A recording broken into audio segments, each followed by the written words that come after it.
எல்லா மனிதர்களும் பாவம் செய்யக்கூடியவர்கள் தான். பாவங்கள் தான் அவர்களை மேம்படுத்தும். அவர்களுடைய பாதைகள் அதை திருத்திக் கொண்டு தன்னை முன்னேற்றுபவன் தான் சிறந்த மனிதனாக மாறுவான். அவரை பார்த்து இறைவன் உன்னை மன்னிக்க மாட்டான் இந்த பாவத்திற்கு என்று சொன்னால், இறைத்தூதர் ஸல்லல்லாஹு அலைஹி வஸல்லம் சொன்னார்கள், 2 மனிதர்கள் உண்டு, அதில் ஒருவர் நல்லவராக இருந்தார், ஒருவர் பாவியாக இருந்தார். நல்லவர் பாவியை பார்த்து குறைத்துக்கொள் பாவத்தை என்று சொன்னார்.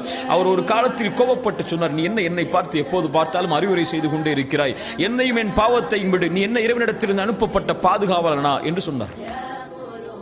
அந்த நல்லவர் கோபப்பட்டு, நான் உனக்கு அறிவுரை சொல்கிறேன், என்னை பார்த்தே நீ எதிர்த்து பேசுகிறாய், இறைவன் உன்னை மன்னிக்கவே மாட்டான் என்று சொல்லிவிடுகிறார்.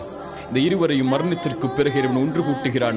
நல்லவரை பார்த்து சொன்னான், நீ எப்படி என் உரிமையில் கை வைக்க முடியும்? நான் இவரை மன்னிக்க மாட்டேன் என்ற உறுதியை நீ எப்படி கொடுக்க முடியும்? நீ நரகத்திலே செல். அந்த பாவியை அழைத்து சொன்னான், நீ கவலை கொள்ளாதே, என் கருணையால் உன்னை மன்னிக்கிறேன், செல் என்றான். நம்முடைய பார்வையில் பாவியாக தெரிபவர்கள் இறைவனுடைய பார்வையில் யார் என்று நமக்கு தெரியாது.